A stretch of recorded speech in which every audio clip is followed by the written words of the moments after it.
I asked them, what is it that you're most scared of? Ma'am, pain. Ma'am, birth, whether it'll be C-section, whether it'll be normal delivery or whatever, vaginal delivery, I would not call it normal delivery, vaginal delivery and etc., etc. And then I asked them, what happens after birth? Ma'am, what happens after birth? I said, yes. That's what we need to talk about. Do you know about the baby's sleeping patterns? Do you know how a newborn behaves? Do you know what are the feeding cues? Do you know when to feed, how to burp, how to take care of that crying little human? Because that baby has no clue. Yeah. But you should at least be prepared to understand how this is going to be. How do you prevent jaundice for that child? How do you monitor pee count, poop count? So many things that you need to know antenatally.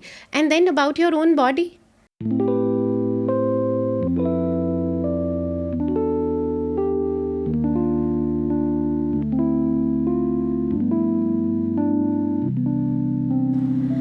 Hi, welcome to yet another episode of the podcast of the Ma Life. Today I have with me a very close friend, a colleague, and a very accomplished lactation counselor. She is Parul Mudit Mishra from Pune, and I'm going to welcome her and let her take it up from here to introduce a little more about herself. Hi, Parul. Welcome to Hi, the podcast of the Ma Life. Thank you so much. It's a pleasure to be here. And I am glad I made it. Yes. That's the first thing I would like to say. But then, hi everyone. My name is Parul Mudit Mishra, as she has mentioned. I am a non-medico who has chosen this career out of a choice, out of a necessity, and it's coming from a place of not being heard at one point in time when I was a mother. So currently I'm working with Motherhood Hospital in Pune, and I have certain clinics, I have certain visitations in other hospitals. It's been wonderful to be a part of this journey and support new mothers, and I would like to help more and more and more. Okay. So, my question to you is, what really inspired you to become a lactation counselor? And how has that journey of yours inspired you to support more families on your way? So what inspired me comes from birth. Okay. Right? Because this journey of lactation starts from birth. So I'll have to take you through the birth journey of my first child. So earlier there was a lot of trouble conceiving the child. So after 5 years of making sure that I get pregnant and having an unexplained infertility, I was offered IVF as an option. And at that point in time, me and my husband thought, like, let's just adopt a child. And I was like, yeah, that makes sense. Somehow we went to Goa, had partied hard, and when I came back, I was pregnant. Okay. So that was a surprise, and we were like, okay, yes, this is it. Let's go ahead with it. Then I found the best gynac to support me and all of that, and it was in Lucknow. I'm basically from Lucknow. Okay. So eventually I started, Googling, just like everybody else, that, what's the best way. Then I understood that, I can have a vaginal birth. I wanted to do that. But I had a very complicated pregnancy, bled throughout 9 months.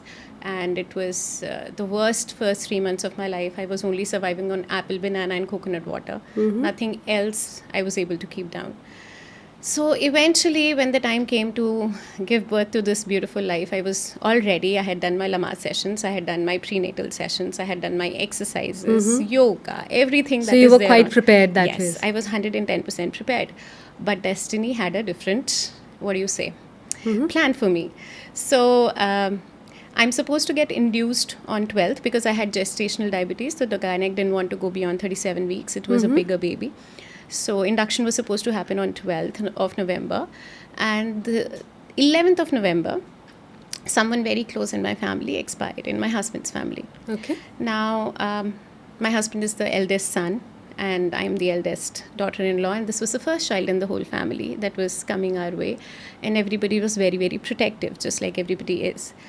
So everybody gave a suggestion that instead of inducing the other day, let's induce today so that the baby can come in a little early, because we are Brahmins and astrology has a place in our life, and everybody started figuring out that, so there is this Sutak period that starts if there is a death in the family.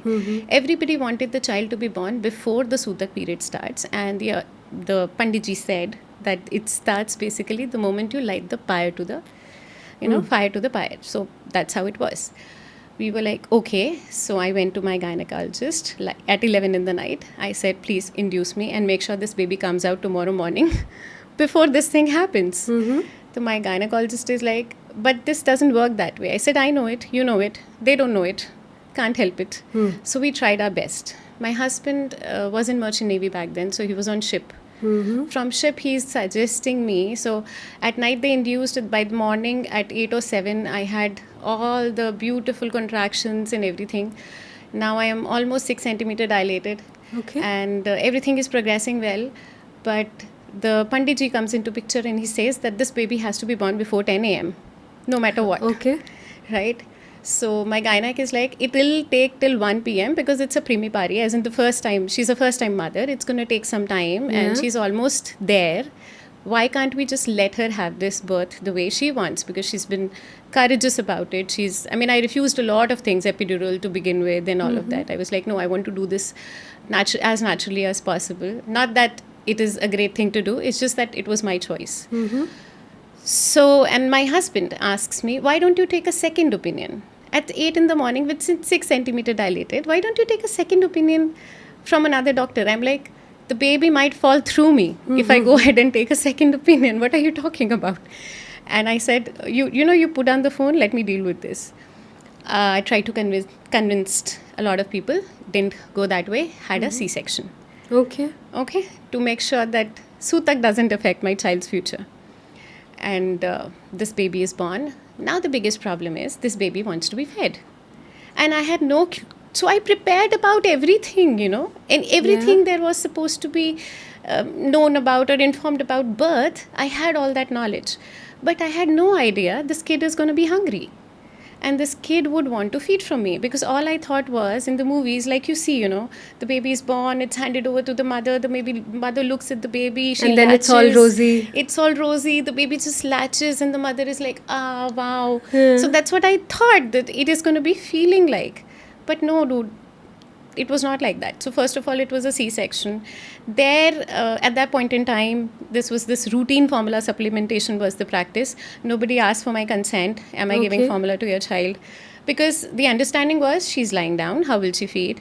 She's not even up yet, how will she feed? Third day is when I could hold my child for the first time.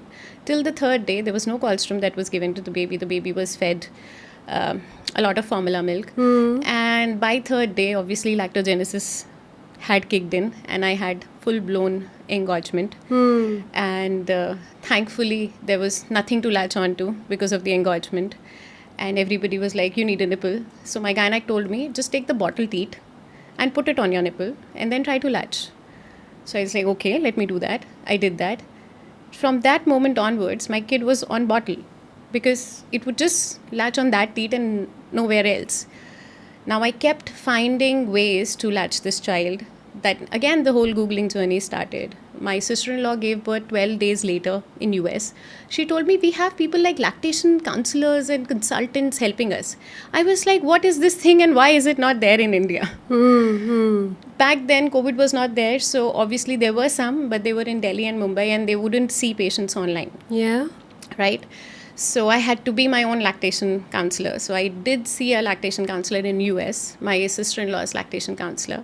And she told me, check your baby's mouth. I said, why do I need to check that? She's like, let's go ahead and check. And I did whatever she told me. And she told me, your baby has something which we call as a tongue tie. I was like, now what is this? And that was a posterior tongue tie. And it was submucosally located. And I tried to find 5 to 10 pediatricians who could tell me what that means and why is it impacting my breastfeeding journey and why my child is actually literally biting me off and not getting full after 1 hour of latching whatsoever, with shield, without shield.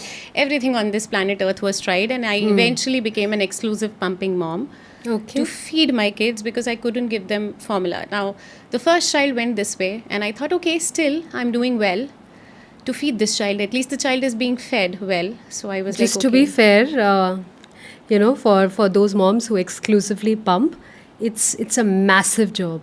So, kudos to you for being able to do that. And of course, just my way of expressing a bit of more respect to those who go through that journey. It's definitely not easy to be exclusively pumping and being able to feed your baby. Totally agreed, because it does sometimes lead to oversupply as well, Yes. which was what happened to me, because nobody told me that it could actually lead to overactive letdown and oversupply, and I had to pump in 3 hours no matter what, or else the whole taps would just go on, and there would be this tingling sensation and a bell in the breast and all of that. Now, first child, I was able to feed with exclusive pumping. I was like, okay, I'm doing a fair enough job. I bought pumps and bottles and pumps and parts and washing, sterilizing, everything, the whole shebang. Second child happened just 1 year later because I had endometriosis. So the reason I had this unexplained infertility was, while they did my C-section, they found out that I have grade 4 frozen pelvis and it's endometriotic, and there's a lot of tissue outside and all of that. So endometriosis is real. The pain that comes with endometriosis is real, and a lot of us have to go through with it. So since I had my first period, I was on Peftalspas. We all know. Now we don't take it because it's not a good drug, but dysmenorrhea and Meftalspas was the diagnosis I usually got, and every month I had to even take injections sometimes just to bear through those days. So nobody diagnosed sorry endometriosis. for Yeah, that, it was exhausting. And then at least I was happy at the diagnosis that now I know what was not working out for me. Then the whole we tried to treat that, and during this duration, my gynec was like, if you want to plan a second child, plan it sooner. Don't try to create a very big gap, because you might not be able to get pregnant again the moment your period starts again, because then scar tissue would form up and all of that. It's like, okay, makes sense. But then by then I was like, I don't want to have a second child. Let me figure out this one first. But my husband came back from ship 3 months down the line. He was back. We were, it was our anniversary. Our parents gifted us a nice vacation package because I, any which ways, had milk to give. So the milk was there in the freezer. They were like, why don't you guys go out and have fun? We had fun, a lot of fun. We slept most of the time. But then 2 months later, I started getting all those weird feelings. I was like, what's happening to my body? I'm bloating, this, that, blah, blah, blah. I went to my gynec. I was like, there's something wrong with me, something wrong with my endometriosis, I think. She's like, why don't you take a urine pregnancy test? I was like, what are you talking about? It was once. I don't think so. She's like, just take the test. I'm like, okay. I took the test. There were 2 positive lines. And I looked at my gynec and I'm like, what is this? She's like, you're pregnant. Congratulations. I was like, my child is 5 months old. How can I be pregnant?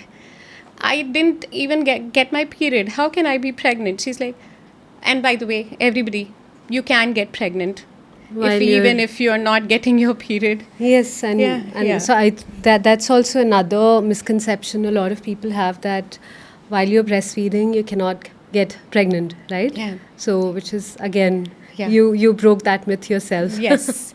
Okay. And that's when I got to know that you don't trust Google a lot of times. Yeah. You just simply go ahead and make sure that you're taking protection if you want to have a gap. Thankfully, I was not a good candidate for having a gap. So I asked my gynecologist that since I any which ways want to have 2 children, will it be okay if I continue this pregnancy? She's like, it's going to be hard, but it's going to be a repeat C-section, because I had this thing in my mind that I'll have a VBAC. And then I looked at my husband and I like, you broke my dream of having a vaginal birth. I prepared so much for it. Now I can't even go for a VBAC. And he's like, it's okay. Let's deal with this one day at a time. I was like, okay, makes sense. This second child is also born, and they are born within a year, because second time delivery, preterm, a little bit of labor and all of that. So by the time my daughter was 5, so the diagnosis I got was, I was already 2 months pregnant by the time I got to know that I was pregnant, and she was 5 months old. So had another child. Now this one also had a tongue tie. Okay. So I was like, okay, first time I wasn't able to. This time I'm fully prepared. I know how to deal with the baby, how to hold the baby. I will do this. And this tongue tie thing skipped my mind. You know, she just told me once. I spoke to pediatricians. They said nothing there. So it was like, okay, I don't know. Now this one also didn't feed.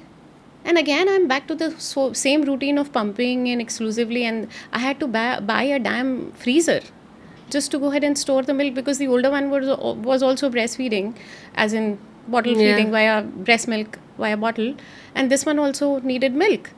And I'm like, okay, I felt like a cow, to be very honest, in those moments. And then one fine day I decided to feed my cousin. my cousin's child. Same time they were born with my son. And she said that, she's really hungry and you have abundant milk and I'm not producing enough. Can you just feed the child? It was a family function. I was like, yeah, why not? I fed the child and I felt amazing. That was the first time some kid suckled my breast and I was like, oh my God, this kid is getting full. And there was no pain. There was no biting. It felt like somebody is massaging my breast and it was so beautiful. And I'm like, why are my kids not doing this? Is there something wrong with them? That was the time I think I got triggered into postpartum depression, because I thought that it was supposed to be easy, it was supposed to be natural, but it was not. And then from there on, it was a downhill, a whole taking care of two kids, born a year apart. One would cry, the other would cry just because the other one was crying. One would sleep on the ground floor in my lap, the other one would sleep on the first floor in my arms. No sleep, nothing. Then one fine day, I had a glass in my hand and I was drinking that milk they give you, with a lot of jadi booties in it the to make more milk. and all of that. Galactagogues, too many galactagogues. So somebody who was oversupplying was being fed too many galactagogues, which would lead to much more oversupply. Yeah. And then I was getting exhausted just by, kind of milking milk and no idea why. Yeah. So there was a moment and I was like, I can't take this anymore. I just threw that glass and the shards of that glass was all over the room, even on my kids. Thankfully, they were not hurt. But in that moment, I realized something is broken inside me. I need to fix that first. That's when I started taking help for postpartum depression, to counseling, therapy. In that therapy, I realized I can be a lactation counselor.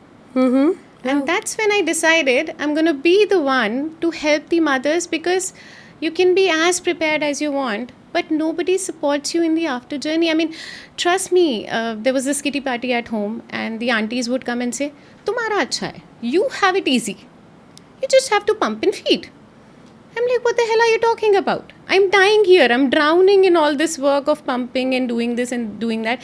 Like, you don't have to wake up at night to feed. You can just pump and keep the milk. I'm like, I'm not a cow. It doesn't work that way. I have to pump every 2 to 3 hours. Yeah. To maintain the supply, to make sure kids are fed. And it's an exhausting job. It is. And from there on, I decided, so that's how you got introduced to the field of lactation. Yes. Okay, wow. That is one very brave journey that you've traveled so far. So if I have to ask you, Parul, what is that one biggest misconception about breastfeeding that you've come across, and what would you like to address to make sure that the families who are listening to us now don't give in to those misconceptions? What is one biggest misconception? I think the biggest misconception is thinking that you are the sole person responsible for feeding your child. In the sense, you think that the equation is starting with you and equation is ending with you. Mm-hmm. You don't account for the fact that your child could have a discoordinated suck.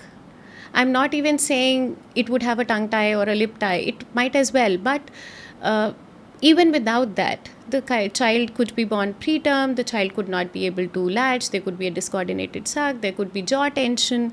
There could be birth trauma. There could be so many things from the baby's end as well. So plus that, and the fact that we are not aware that latching is important for the milk to come in, and the golden hour has a space.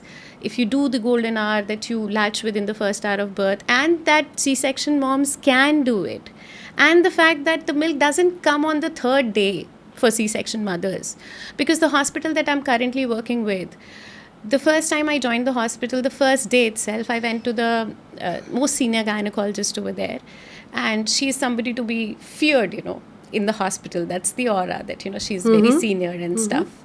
And I'm like, she's very strict, doesn't allow a lot of things. And I'm like, okay, let me speak to her. I just went to her and walked straight into her cabin and said that, see, my name is Parul. I'm the lactation counselor. I've studied a lot about this. And what I think is we should start with golden hour feeding. She's like, how would you do that? I'm like, while the patient is lying in the OT, I would help the baby latch for the first time. Do you think you can allow me in the OT to do that? She's like, you're most welcome. Why not? Let's see how it goes. Do you think there'll be milk? I said, ma'am, let me try. Let's see how it goes. That day and today, every mother that is delivering either via C-section or via normal delivery is feeding their child on the OT table itself. That's wonderful, and that is one very proud moment, I think, for you as a lactation counselor. And I think every bit of these wins that we have as lactation counselors, I always say that it heals a part of us within. So I get your thing of how when you enable mothers to be able to breastfeed their own children, you heal a part of your unattended need, probably, ranging out of your postpartum days. That's what it gives me. That's Yeah. the satisfaction. And I get a lot of mothers are like, ma'am, why do you have a support group? Why do you work this hard? And these days so the baby goes to NICU. If the baby goes to NICU, the colostrum follows. I just do a hand expression on the mother's breast and the colostrum follows to the NICU. So that's where the penetration into the NICU started for prenatal mothers. I was able to reduce formula for these neonatal babies, preemies. And I was able to make sure, because everybody has this misconception, even the medical people, Yeah. they think that the milk is not going to be there. Right, because there's nobody to actually support the mother to have it.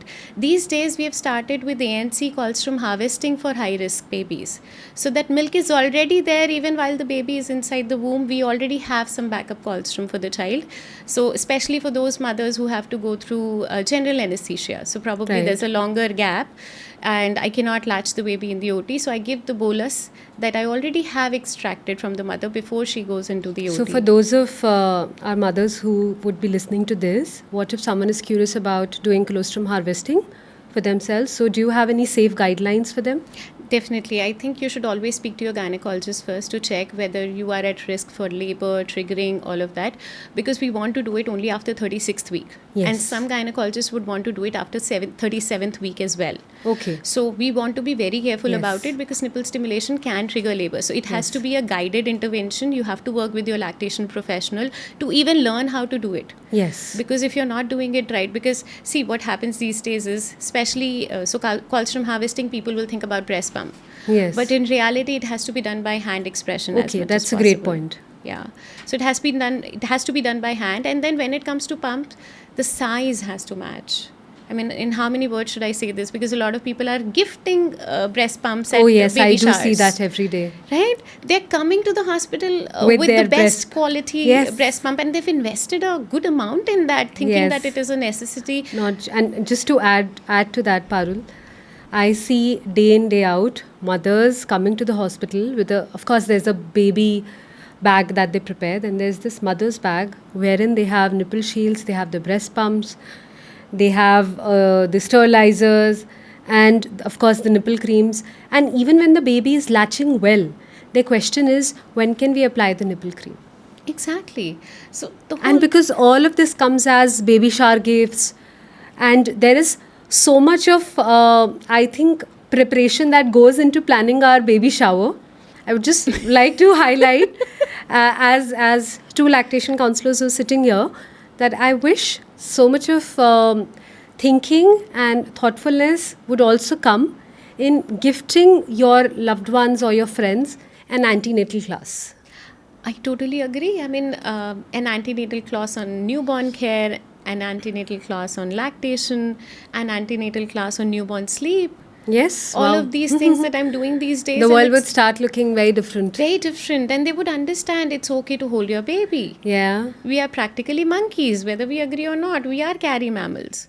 Yes. We want to hold. Your instinct will always tell you as a mother to pick your baby up the moment it Yes. cries. Yes. And then you would think, and child psychology, any which way, says that the kid who is actually being held more is more resilient later in life. Yes, yes. They Right. turn out to be much more secure individuals when they grow up. Yes. Right. So you can prevent therapy from your child just by holding the child. I mean, And and reduce your own chance of getting postpartum depression. Skin to Yes. skin does that for you. Yes. If you're doing KMC, that it does that for you. So nipple shields, pumps, all of this, and even those have sizes. Number one. The other thing is that you ideally don't need them. First, go ahead and figure it out whether you actually need them, because they're more of a hindrance than, kind of helping you do this. They actually create more trouble for you. I think what it also does is, Parul, if I may add, so a lot of times the mothers, even when the breastfeeding is going well, so they ask or they're waiting for some sort of nipple crack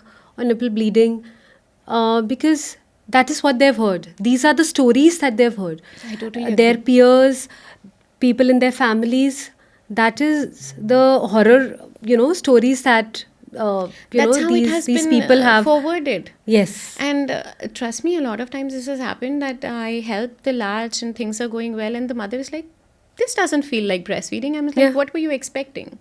I was expecting it to be a little painful. And on the OT table itself, they would ask me, will the milk come?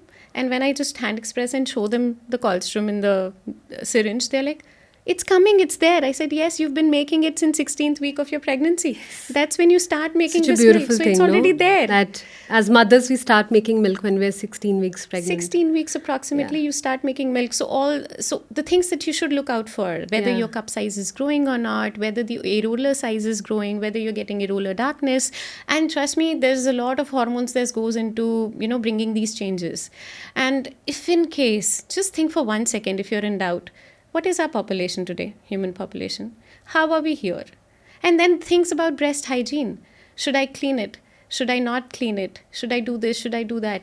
So bathing once a day is sufficient, right? Yeah. And if you clean it with a wet wipe, the baby might smell the wet wipe and might get, stimulated. Yes. And would not feel good about it. So if you are sweating, just a cloth is enough. Yeah. That's all. Yeah. Okay. So I want to ask you one thing. What has been so far the most challenging case that you've worked with, like a mother and baby diet that you've worked with, and what has been your learning from there? So I've recently had the privilege of helping a special child. The baby was born with golden hair syndrome. So in this syndrome, so we usually have a cleft lip or a cleft palate, but here the cleft is at the side of the lip. Oh, Okay, then there are ear tracts present, and then we have other risks for the baby growing up. There is something involving the spinal cord as well. So it's a very difficult job to feed a child. So you're very well aware that with breastfeeding, the seal is important. Yeah. Right? So the tongue has to go below the breast and the upper lip has to go above the breast, and they create a negative suction. Then the tongue creates a negative pressure. Thus, the milk gets transferred. Yeah. So for a baby who's not able to close the mouth completely, has a slit on the side of the tongue, it was very difficult for the baby to grab onto the breast and create a suckling experience for the mother and then transfer milk. Now the pediatrician that I was working with, he was like, leave this case, let's just this is not going to happen. Regular kids sometimes have difficulty, how will this child breastfeed? I was like, let me try. Then I put my heart and soul into it. I spoke to all the seniors that I could, that, how do I support? First, I started with the basics, just the basics of latching. And to my surprise, this kid born at 2.2 kgs, at 6-week marks is 3.6 kgs, Wow. exclusively breastfed, and doesn't want to take a special feeder that we usually give these kids, would not take this feeder, would only breastfeed. I try to teach the mother how to, kind of seal it here so that it would help the child create the suction, to create yeah. the suction. But the child would not allow that. It would just put the chin forward so that the boob would just, seal this Yeah, up. yeah. So it would just do it by itself. And this was just so beautiful to look at, sure. to watch, because I've helped a lot of tongue-tied babies. I've helped a lot of lip-tied babies. We've worked a lot with these babies. I've also done mild body work and exercises for them so that they kind of open up and feed well. But this child was special. I'll always remember this baby because this baby wanted to feed and it fed. So that is something that I would take it. I mean, the resilience the kids have, they always want to do the right thing. A lot of times mothers are like, my baby doesn't want to breastfeed.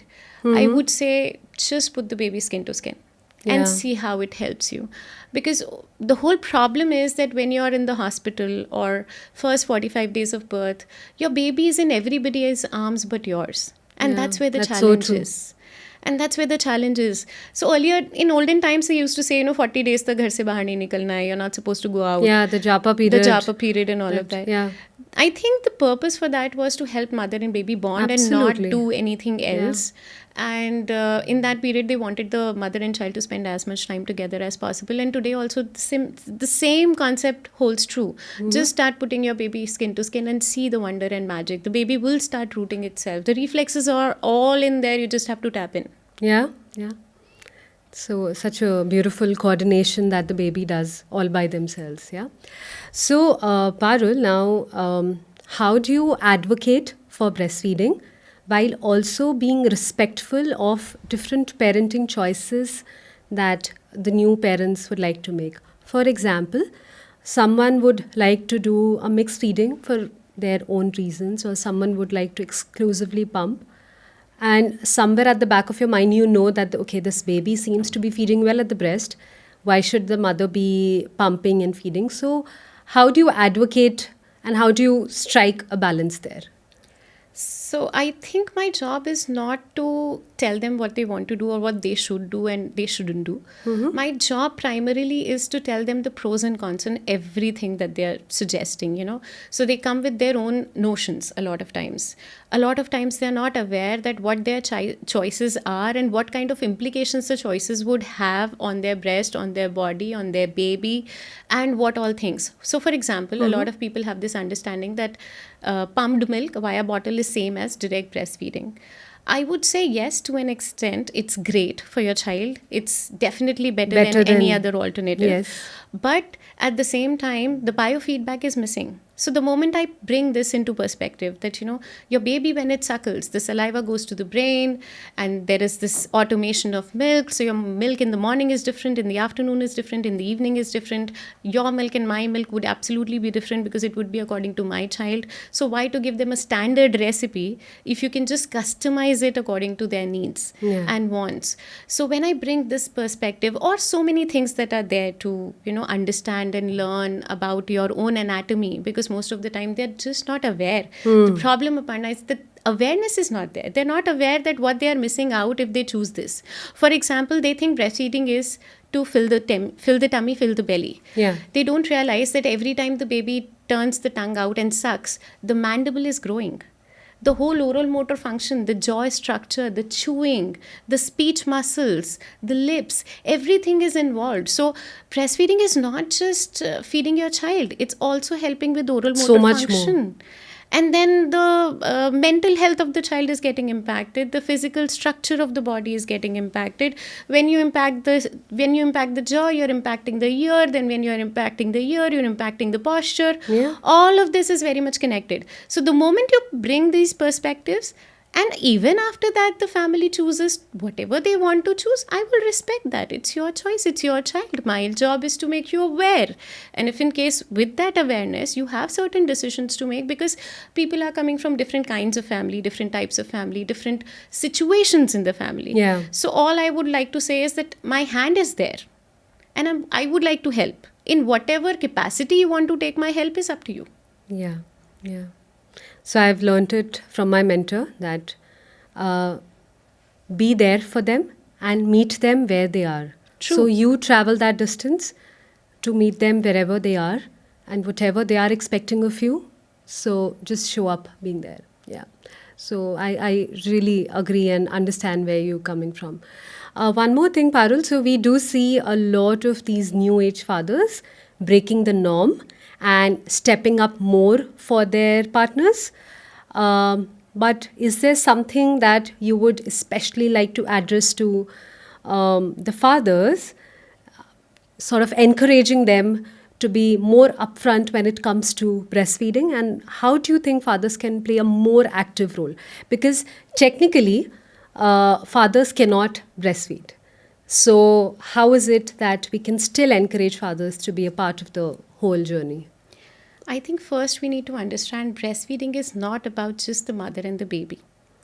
It's a bigger picture and it involves the whole family.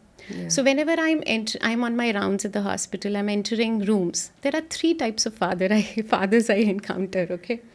The first kind is, they would look at my face, read my designation, and would just walk out of the room. Okay. They wouldn't even give me that 5 second to, And why do you have think is that? I think they think it's a women's business and they are not supposed to be involved in So that. there are still people who look at breastfeeding as a sexual act or something? Yes. I'm sorry. Probably. Okay. Because they would just walk out of the room because they think that, That it now is the a woman's breast is thing. getting to be exposed. I shouldn't be a part of this conversation. I think, again, awareness. I think their own perspectives or whatever is stopping them from doing that. Sometimes they would not even want to have a word with me. I mean, even if I want to come out of the room and address them and their concerns and probably tell them about what we discussed and try to bring them into the fold, they are most of the times nowhere to be found. Or even if I try to break that wall and reach them, I can see that hostility coming from yards, and I'm like, okay, So let's that's see. the type 1. That's the type 1. Uh-huh. Then type 2 is wherein the father is asking me questions, and good questions, interrogative questions, but then not trying to be actively involved. In the sense, they would try to support the mother, but the whole problem in this picture is they would learn what I'm teaching them and then try to teach the mother. Now, the problem there is she starts thinking that she's doing something wrong because this person would say, how easy this is, she just showed you. Why can't you just do this much? She just showed you what to do. Just do this and do this. And then this mother would be like, okay, you only do it now. Come. So this often happens with me also. It's a common thing that I think I would also like to share, is that a lot of times when I'm telling the mothers to support the baby's neck, so a mother, I think just the whole act of breastfeeding, it involves so many of your own functions. So there's a lot going on her mind. Then she's holding the baby, she's feeding the baby, and over and above there are 4 people sort of observing her, and over and above that the father telling her that, oh, the lactation counselor just explained to you how it was. It is so simple. Why can't you do this? So I too have experienced that so many times. And I feel so bad for the mother. So I get what the situation that you're talking Right. about. Yeah. But I love the third category. Okay, I'm what is the third absolutely category? in love and in awe of them. Now, this category, when I walk into the room, they would just be silent about everything. They would just be an spectator. They would want to peep in and see what I'm doing. They are not going to tell the mother that, you're doing this wrong. They will instead ask me, what can I do to make this better? And that question makes me so happy because now I can tell him he can do skin to skin. He can go ahead and burp the baby. He can help change the baby. He can bring the baby back to the mother. He can help the baby, wherever the baby is being lifted and then given to the mother in a certain position so that it becomes easy for her to latch on. He can just simply start encouraging the mother that, you got this. It's okay. It might be difficult. It's difficult. It's new for you.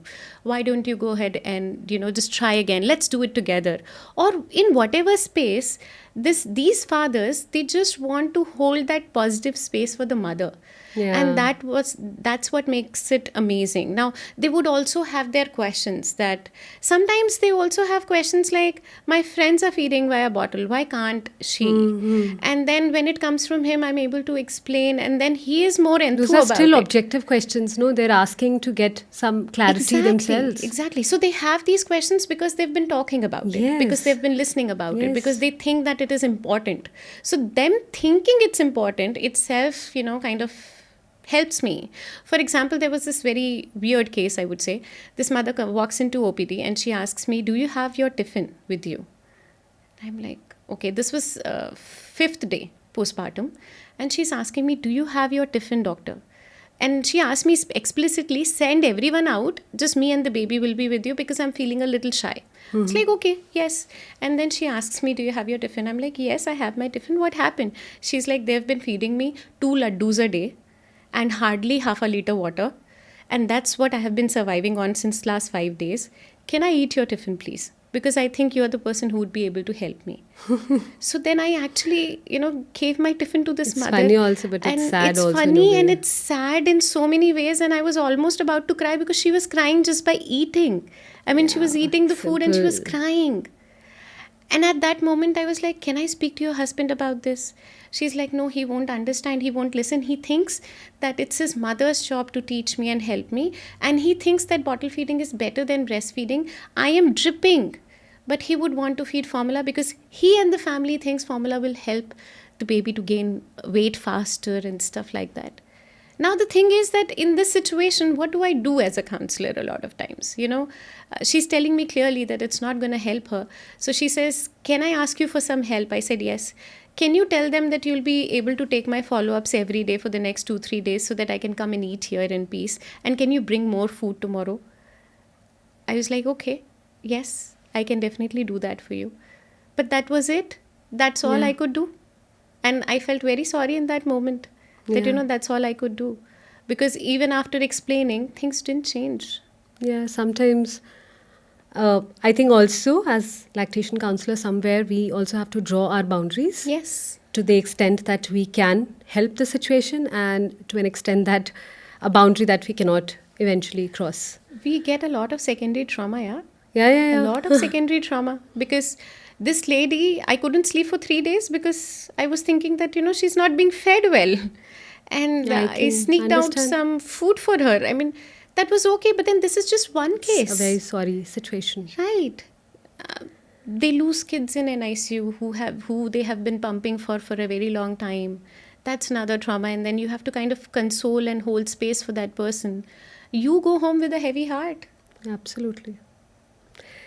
Yeah. Thanks for actually bringing that up, because it does. I really think caring, being in the whole profession of caregiving, is not easy on our own selves. True. And like in all our forums and the platforms that you and I share, we keep talking about self-care as lactation counselors. I think days like this, when we need it most. When we need it the most. All right. So Parul, like just to sort of wrap up this discussion, so my question to you is, what is that one thing you would like to tell these new mothers or those who are pregnant and their families about breastfeeding? I would say 3 things. The first one being, first check with the hospital that you're about to deliver with. What is their policy on formula feeding? Do they have a lactation professional or not? If they do have a lactation professional, do they allow golden hour feeding in OT or not, if by chance you have a C-section? Or whether they have enough supporting staff trained into lactation. Doesn't have to be a lactation counselor always, but are they following these procedures or not? It's always good, because see, what would happen is if you just go ahead and stand up and ask, they would be obliged to provide.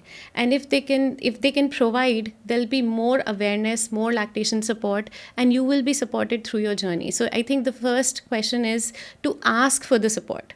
Then second is, see them in antenatal period.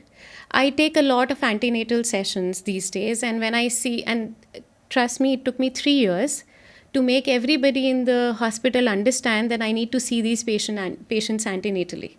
And when now that I have been able to break that wall, and now I'm doing 2 sessions a month for antenatal mothers, when I'm through with that basic 45-minute breastfeeding information, they're like, is it okay? Am I already making milk? What's happening here? And then they're like, okay. I ask them, what is it that you're most scared of? Ma'am, pain. Ma'am, birth, whether it'll be C-section, whether it'll be normal delivery or whatever, vaginal delivery, I would not call it normal delivery, vaginal delivery, and etc., etc. And then I asked them, what happens after birth? Ma'am, what happens after birth? I said, yes, that's what we need to talk about. Do you know about the baby's sleeping patterns? Do you know how a newborn behaves? Do you know what are the feeding cues? Do you know when to feed, how to burp, how to take care of that crying little human? Because that baby has no clue. Yeah. But you should at least be prepared to understand how this is going to be. How do you prevent jaundice for that child? How do you monitor pee count, poop count? So many things that you need to know antenatally. And then about your own body. We skipped that chapter in class 10th, no? We skipped the damn chapter.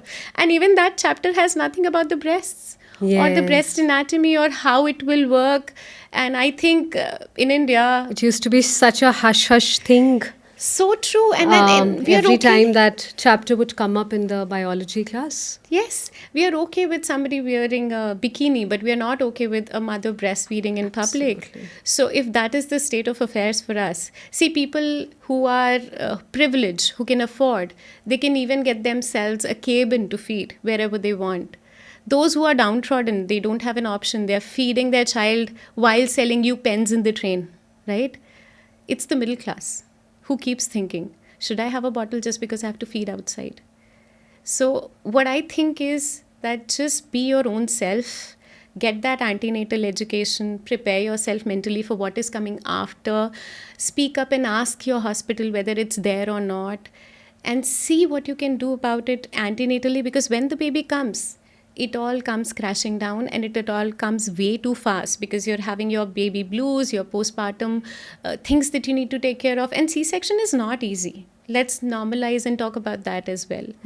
C-section recovery is hard, it's painful, it's exhausting, and you are recovering from a major abdominal surgery. Trust me, Absolutely. most of the clients who are coming to the OPD, I am able to break through to them on day 5, because day 1, 2, 3, I'm able to help them feed. And right now I'm discharging almost 70 to 80% C-section babies on no formula whatsoever, on breastfeeding itself, because It's massive, Parul. we've been working so Congratulations thank you so much. on that. We've been working so hard as a team to make this work. The pediatricians that I'm working with, the neonatologists, the gynacs, everybody is pitching in to make it happen, and that's why it's happening. So my point is that take that support, take that help, because when the time comes, you won't have enough mental preparation, because on 5th day they are able to understand what I'm talking about. 3 days I'm able to take care of them. 4th day they figure it out at their homes, and sometimes it works, sometimes it doesn't. By 5th day they're able to sanely understand what I'm talking about. So if I see them antenatally, it becomes way too easy for me. Yeah, yeah. And it's just absolutely wonderful how you've been able to get your entire team of, the pediatricians, the gynecologists, to be on board with all the pro breastfeeding guidelines. And it's a lot of hard work. I do see that.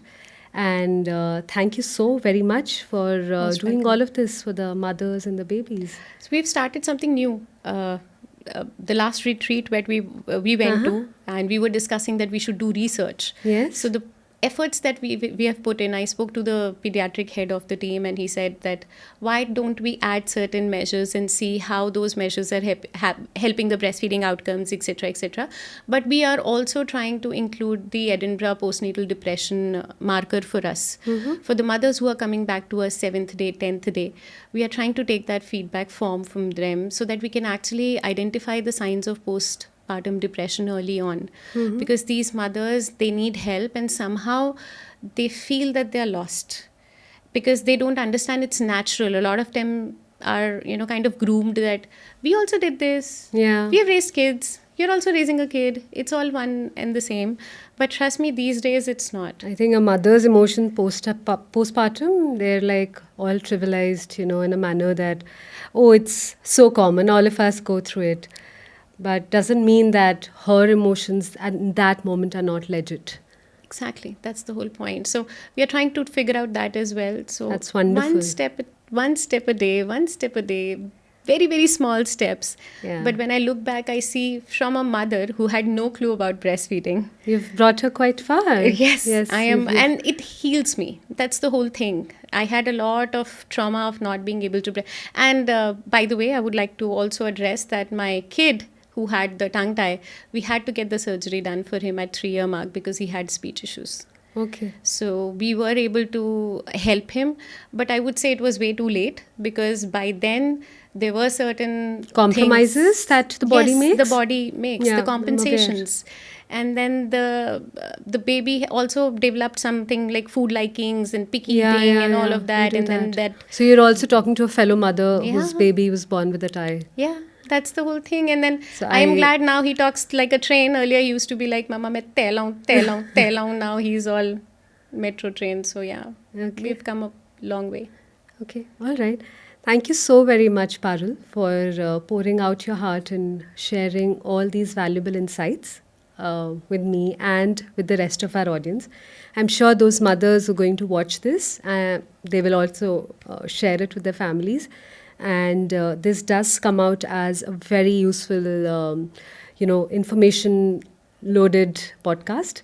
So thank you very much for traveling all the way from Pune to Kanpur to Delhi and then again traveling back to Lucknow and still making time for this. I I am really value it. I'm glad I could do this. And just one last note that I would want to say, every baby wants to breastfeed. You know, Yes. we just have to find out the screws and nuts and things that are not working and make it work, because it's just natural and It it is is supposed to natural. happen the way it is supposed to happen. And if you want to take help, and if you take help, it's all there. Just extend your hand and we all are here for you. Yeah. All right. Yes. Thank you. Thank you for having Thank me you. here. Okay. All right. Thanks.